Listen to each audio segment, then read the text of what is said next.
C'est notre célébration de Noël. On aime célébrer notre Sauveur, on aime célébrer notre Seigneur, on aime célébrer Jésus. Et en tant que chrétien, je voudrais tout de suite balayer d'un petit revers de la main les détracteurs qui viendraient nous dire que c'est pas bien en tant que chrétien de célébrer Noël parce qu'on célèbre un mensonge. Parce qu'en fait, Jésus-Christ n'est pas né le 25 décembre. Oh voilà, c'est pour ça que...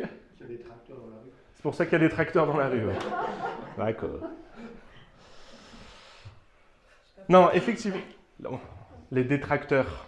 C'est pour ça qu'il y a des tracteurs dans la rue. Voilà. Je ne sais pas si on gardera ça au montage. Non, on est d'accord, on part de ce principe-là, de ce postulat-là. Sachez que Jésus-Christ n'est pas né le 25 décembre. Je voudrais vraiment qu'on arrête de croire ça parce que ça n'est pas vrai. On pense qu'il est né plutôt aux alentours du mois de mars. Maintenant, les chrétiens se sont tous mis d'accord pour dire, voilà, on va célébrer sa naissance. Et pourquoi c'est important pour nous chrétiens de célébrer sa naissance ?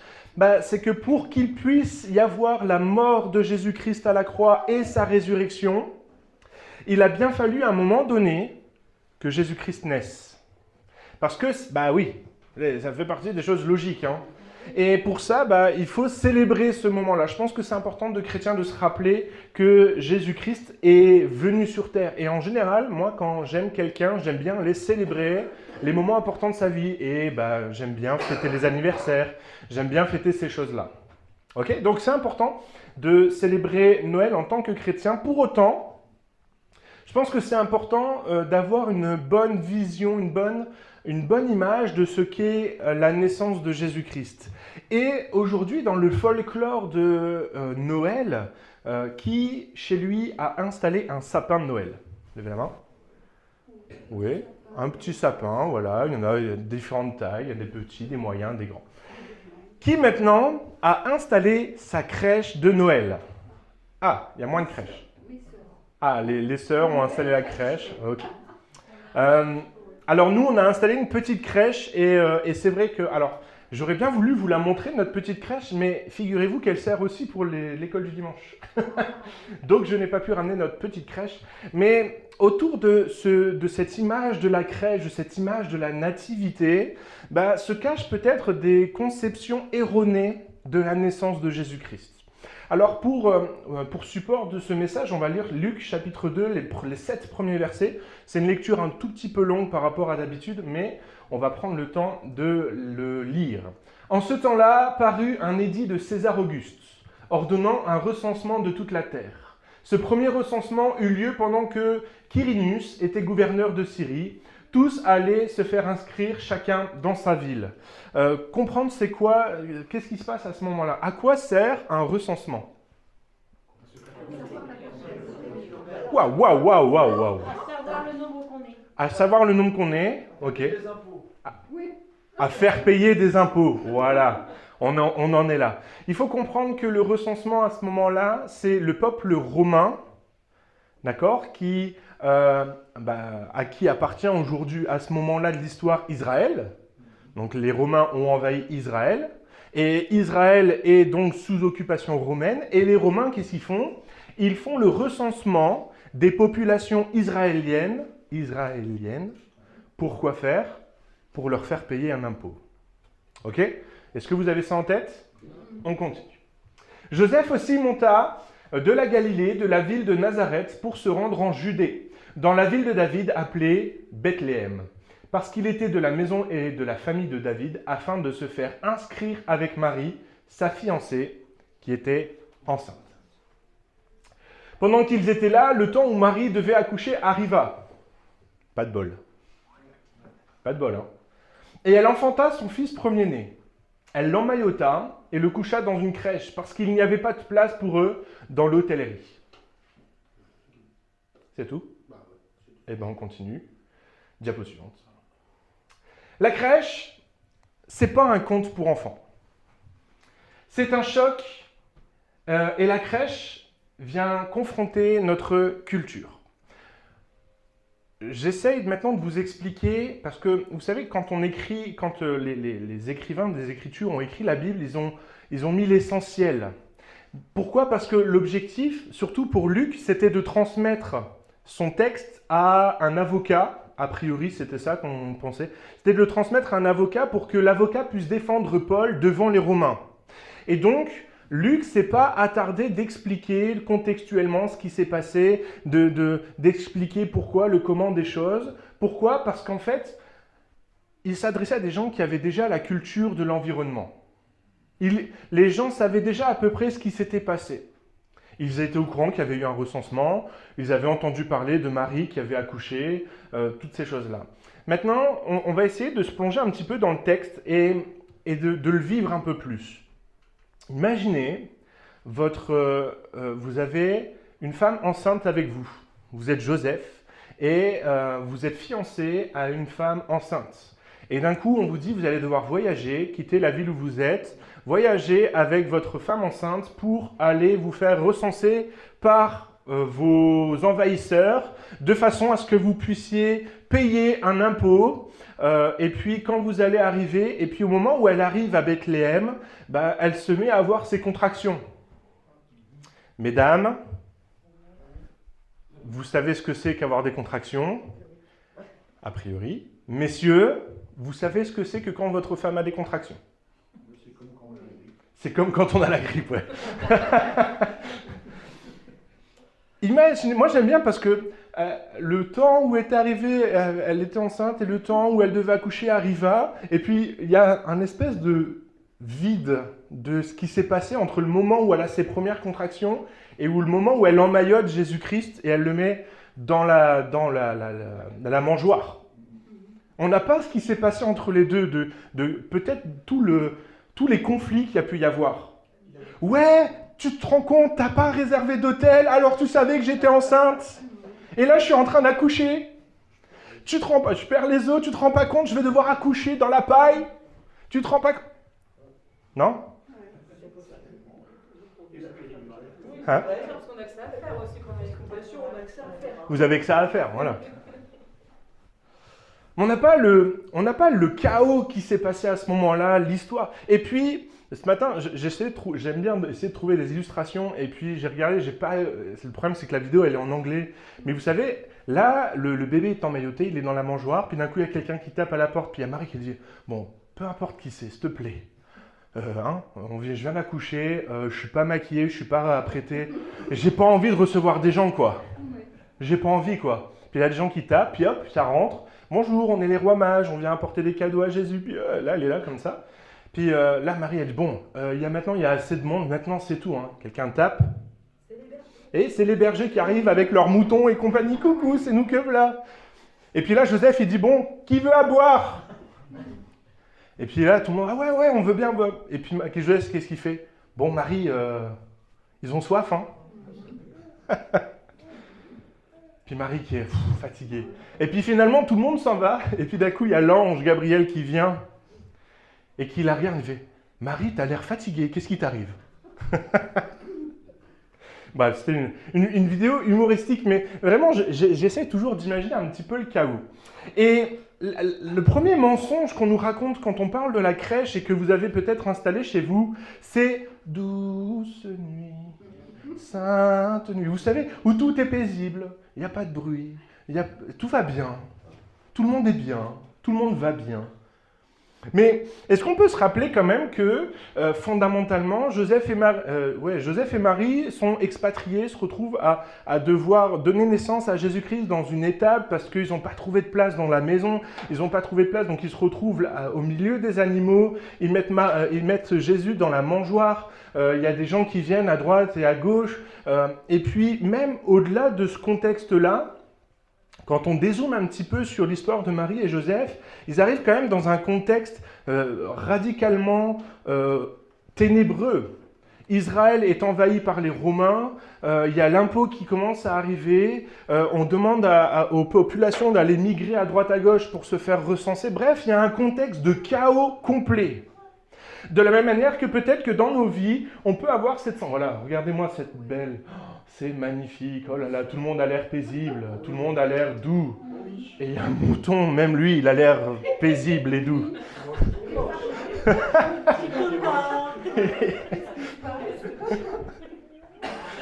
Même lui, il a l'air bien.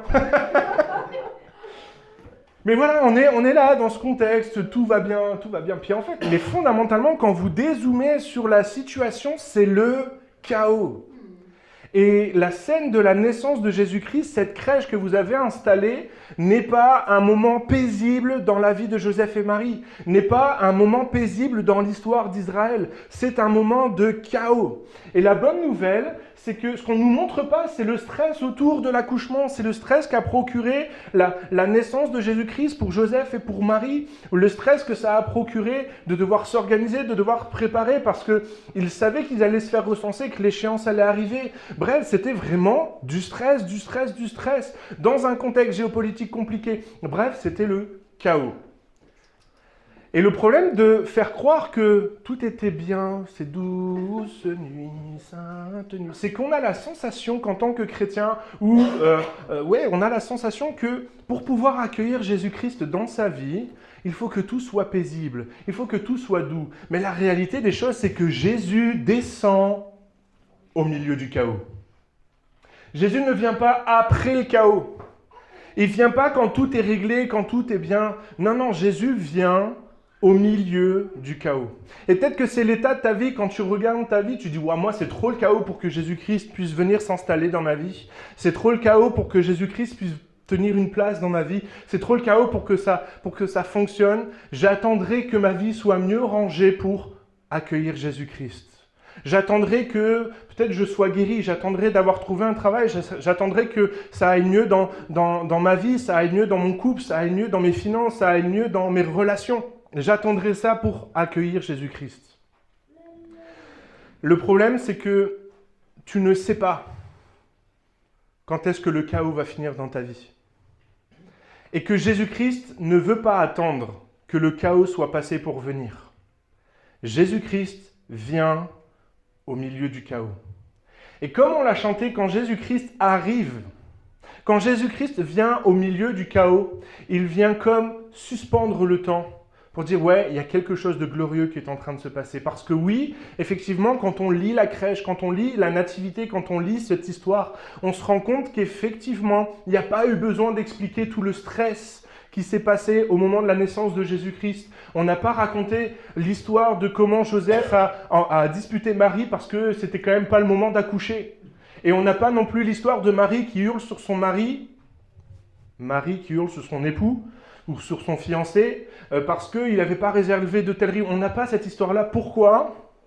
Parce que quand Jésus-Christ vient au milieu du chaos, il vient redonner sa paix. Et on n'a pas besoin de raconter ces choses-là. Pourquoi ? Parce que quand Jésus-Christ vient au milieu du chaos, il vient rétablir la paix. Deuxième mensonge, autour de la naissance de Jésus-Christ, c'est un peu la naissance bisounours. On est tous très contents que Jésus-Christ soit venu. Tout le monde est content. Quand vous regardez la crèche, quand vous regardez tous ceux qui sont dans la crèche, ils sont tous émerveillés. Oh, tout va bien. Et on oublie, encore une fois, tout le contexte dans lequel Jésus-Christ est né. Tout le monde est content, même les moutons.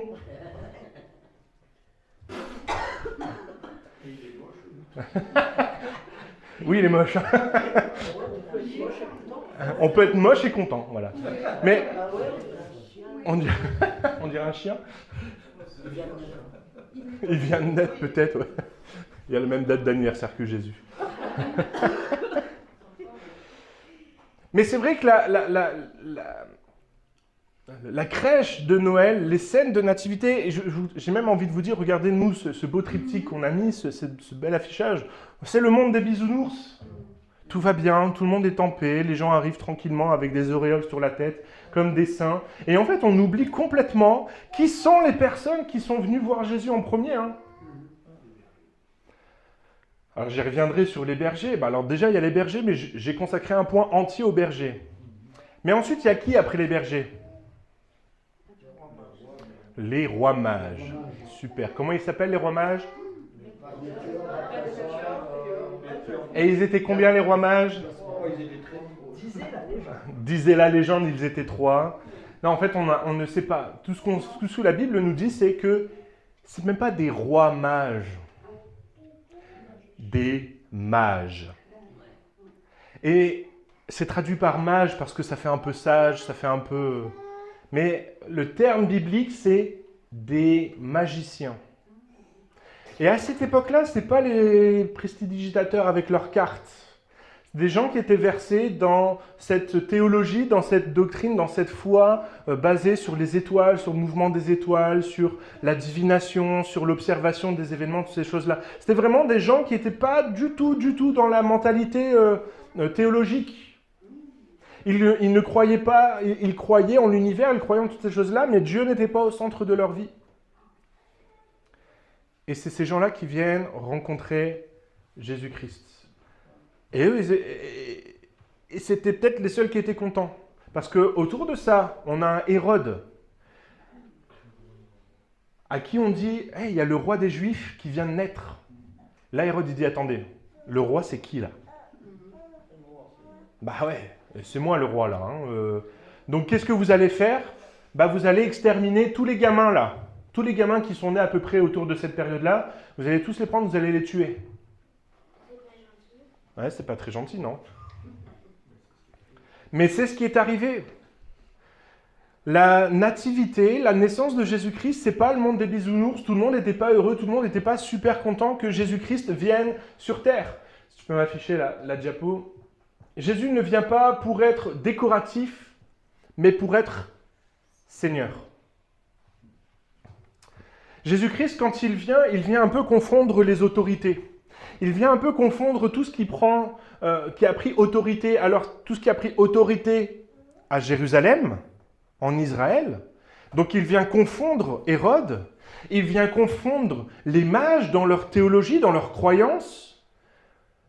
Pourquoi ? Parce que Jésus-Christ, quand il vient, c'est pas le monde des bisounours. Il vient non pas pour être décoratif, pour être une petite crèche dans sa maison. Non, il vient pour être le Seigneur de notre vie. Et donc, j'aimerais qu'on se pose une question. Quelle autorité de ta vie Jésus dérange ?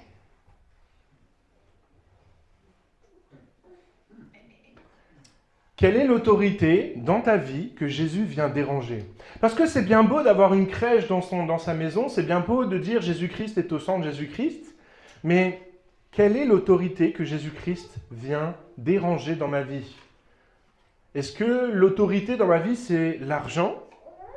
Et auquel cas, Jésus-Christ vient déranger ça parce qu'il me demande de donner ma dîme, mes offrandes. Il me demande de faire de lui, de le mettre en priorité. Il me demande de faire de lui sa priorité. Ou peut-être qu'il vient déranger l'autorité de la famille.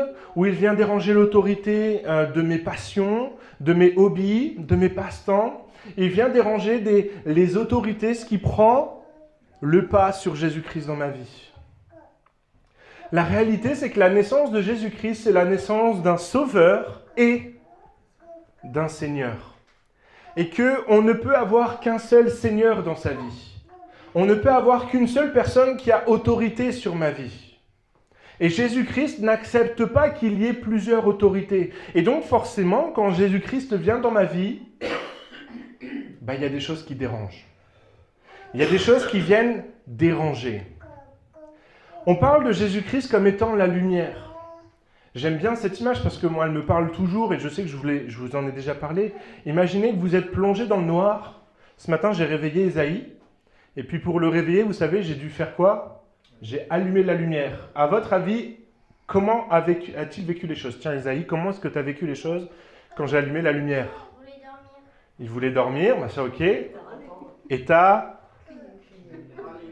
rallouillé un petit peu, ouais. Pourquoi ? Parce que quand on est dans les ténèbres, quand on est dans le noir et que d'un coup on nous met de la lumière, c'est dérangeant. C'est désagréable. Quand on commence à mettre de la lumière dans des zones qui sont longtemps restées dans les ténèbres, c'est pas joli à voir des fois. Quand on met en lumière des choses qu'on a cachées, c'est pas joli à voir. Et Jésus-Christ, quand il vient dans notre vie, quand il vient dans notre foyer, quand il vient dans nos ténèbres, des fois, c'est pas joli à voir. Mais je reviens sur le point 1. Jésus-Christ veut venir au milieu du chaos. Jésus-Christ veut venir dans ces zones ténébreuses. Parce que c'est pas le monde des bisounours. C'est pas le monde où tout le monde est content. Non, quand Jésus-Christ vient, ça peut déranger. Ça peut me confronter. Ça peut me mettre en situation de mal-être. Parce que Jésus-Christ vient éclairer nos vies. Quelle autorité Jésus-Christ vient déranger. Le troisième point, c'est Jésus-Christ était-il le VIP? Si vous regardez encore une fois notre triptyque, Jésus-Christ est tout à fait au centre. Jésus-Christ est au centre de la crèche. Logiquement, vous l'avez mis au milieu. Dans toutes les représentations, Jésus-Christ est toujours placé au milieu. Et puis, en fait, si aujourd'hui il était venu au monde, probablement qu'on serait comme ça autour de lui, quoi. En train de faire des selfies. Bah ouais. On viendrait avec nos téléphones puis on ferait comme ça. Pour prendre une photo. Je le fais bien ?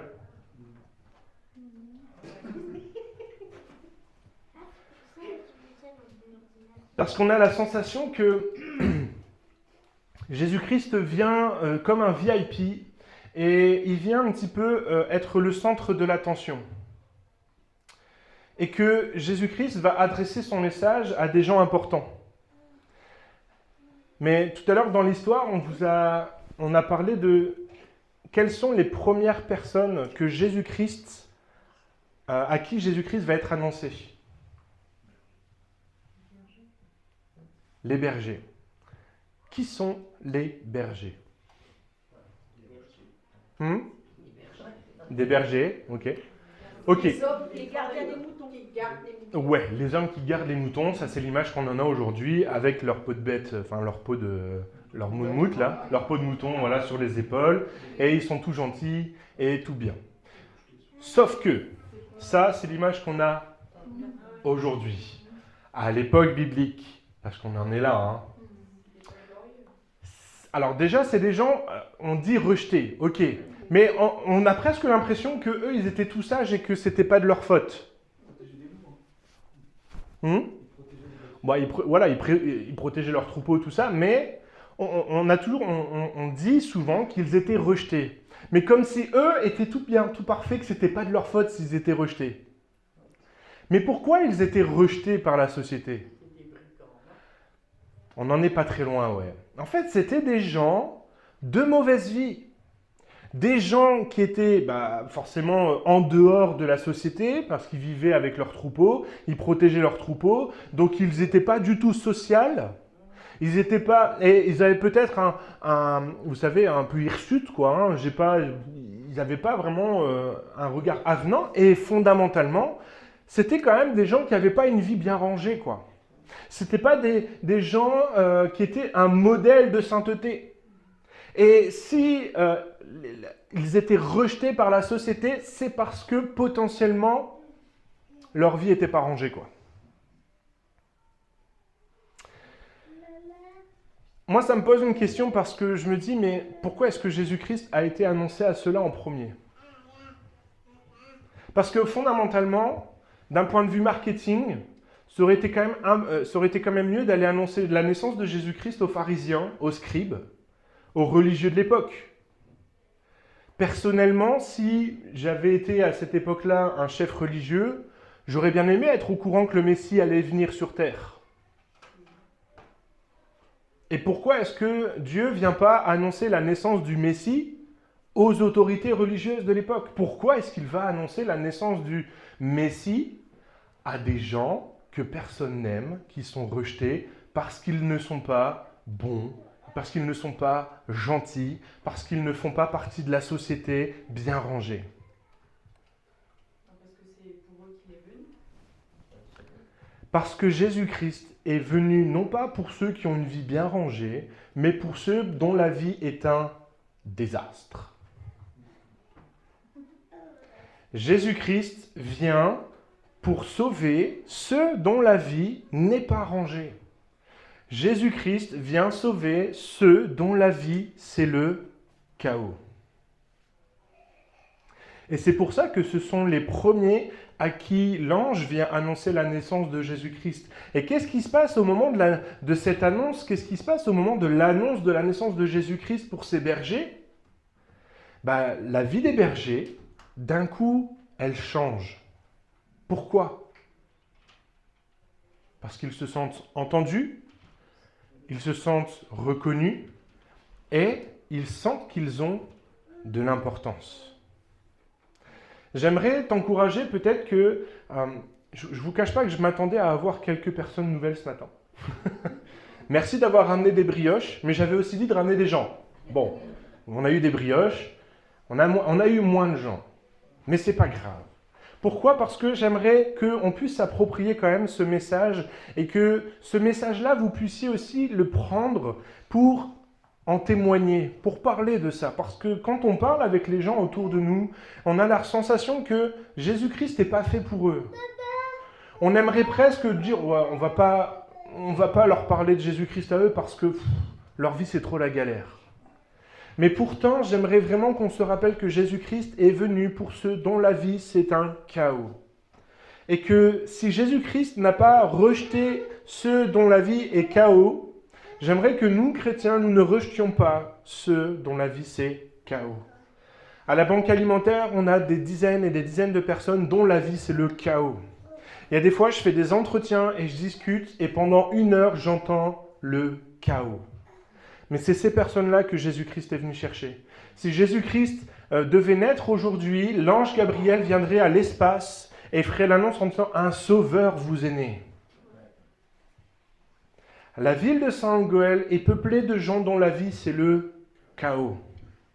Et l'ange Gabriel ferait bien de venir et dire « Un sauveur vous est né ». Jésus-Christ n'est pas venu pour ceux dont la vie est bien rangée, pour les religieux, pour tous ceux dont la vie ça va. Il est venu pour ceux dont la vie c'est le chaos. Et peut-être que c'est en fait fondamentalement le chaos quand même dans ta vie. Peut-être que tu regardes ta vie, tu es chrétien, il n'y a pas de souci, je sais que vous aimez Jésus-Christ, vous aimez Dieu, mais quand tu regardes ta vie, tu te dis c'est quand même encore pas mal le chaos dans ma vie. J'ai une bonne nouvelle pour toi, Jésus-Christ naît au milieu du chaos pour apporter sa paix de façon à te sortir du chaos. Parce que la lumière, quand elle vient au milieu des ténèbres, elle chasse l'obscurité. Donc j'aimerais vraiment qu'on puisse être encouragé par ce message, en se rappelant que oui, c'est beau la crèche de la nativité, oui, c'est beau cette petite crèche où tout semble paisible, tout semble beau, tout semble bisounours. Mais en fait, le message central de la crèche de Noël, c'est Jésus-Christ vient au milieu du chaos pour apporter sa paix et sauver ceux dont la vie, c'est le chaos. Noël ne commence pas quand tout va bien. Mais Noël commence quand Jésus-Christ est accueilli dans une vie réelle. Alors, c'est quoi une vie réelle ? Vous savez, la vraie vie.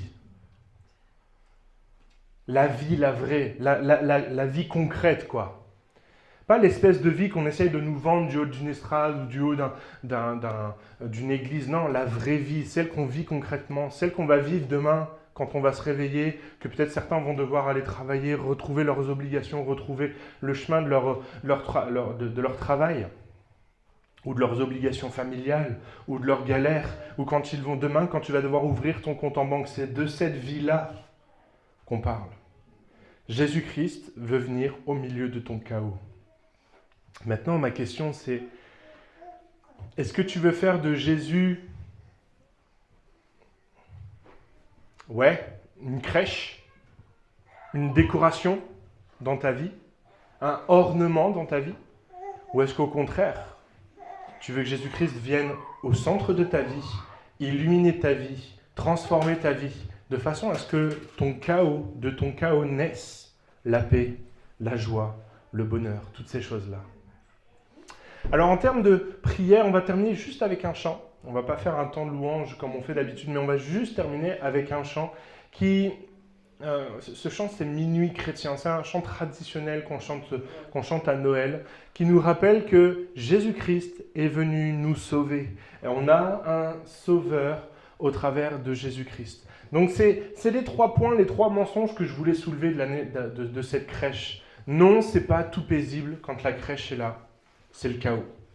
Non, Jésus-Christ n'est pas venu dans une famille où tout allait bien. C'était le chaos. Non, Jésus-Christ n'est pas venu pour les VIP. Il est venu pour ceux dont la vie, c'était le chaos. Jésus-Christ vient au milieu de ton chaos et il veut transformer les choses pour donner sa paix. On peut courber nos fronts peut-être et puis terminer en priant. Seigneur Père éternel, merci pour ta grâce, ton amour, ta paix, ta joie. Merci parce que c'est vrai que parfois nos vies, c'est le chaos, c'est la galère, la souffrance, la difficulté. Merci parce que des fois, c'est vrai que nos vies, elles ne sont pas reluisantes, elles ne font pas rêver. Mais je crois, Seigneur mon Dieu, que tu as choisi de venir au milieu du chaos, de naître au milieu des galères de notre vie, au milieu des galères de nos foyers, au milieu des souffrances de nos vies. Tu es venu, tu es né, tu as donné ton Fils au milieu du chaos. Père éternel, je te prie qu'on puisse t'accueillir dans nos chaos. Qu'on ne te mette pas de côté, ne fasse pas de toi peut-être juste un ornement de notre vie, mais que tu sois au centre, au cœur de notre vie, et que tu puisses venir illuminer toutes ces zones d'ombre, toutes ces choses cachées. Père éternel, je te prie pour tous ceux dont la vie c'est le chaos aujourd'hui, dont la vie c'est la galère, la souffrance. Seigneur, je te prie de parler encore au cœur, Seigneur mon Dieu, et qu'ils puissent te remettre au centre de leur vie. Seigneur, je te prie, Seigneur, d'agir dans les cœurs, dans les vies, au nom de Jésus. En priant, j'avais ce passage des Écritures qui venait, qui disait simplement, vous savez, à la fin, dans l'Apocalypse, les premiers livres, Jean va écrire des lettres à des églises. Et je ne sais plus à quelle église c'est, mais Jean va écrire « Voici, je me tiens à la porte et je frappe ». Il faut se rappeler qu'à ce moment-là, Jean envoie une lettre non pas à des non-chrétiens, mais à des chrétiens. Et ce verset-là, des fois, résonne dans ma vie en disant, mais est-ce que des fois, Jésus n'est pas à la porte de mon cœur? Même si je suis chrétien, même si je suis un disciple de Christ, même si j'aime Jésus, même si j'aime Dieu, est-ce que des fois, Jésus-Christ ne veut pas interpeller ma vie en disant, je suis à la porte et je frappe? Comme si Jésus-Christ est en train de nous dire, je sais que tu m'aimes, je sais que tu as fait de moi ton Seigneur, ton Sauveur, je sais que tu as envie de me donner ta vie, mais là, je suis à la porte de ton cœur, puis je frappe. Et j'attends que tu m'ouvres. J'attends que tu m'ouvres la porte de ton cœur parce que moi, je veux venir habiter dans ta vie, habiter dans ton chaos, au milieu de tes chaussettes sales, au milieu de le linge sale. Vous savez, on dit l'expression, on lâche pas son linge sale, enfin, c'est quoi? On lave pas son linge en public. On lave pas son linge sale en public. Ok? Sous-entendu, il y a des choses qu'on n'a pas besoin d'exposer à tout le monde. Puis des fois, on voudrait faire pareil avec Jésus-Christ. Mais Jésus-Christ veut venir au milieu du linge sale et il veut nous aider à le laver. C'est spirituel, hein? Dieu veut venir dans ta vie, te mettre au centre de ta vie. Et il veut venir au milieu de ton chaos. Amen. Amen.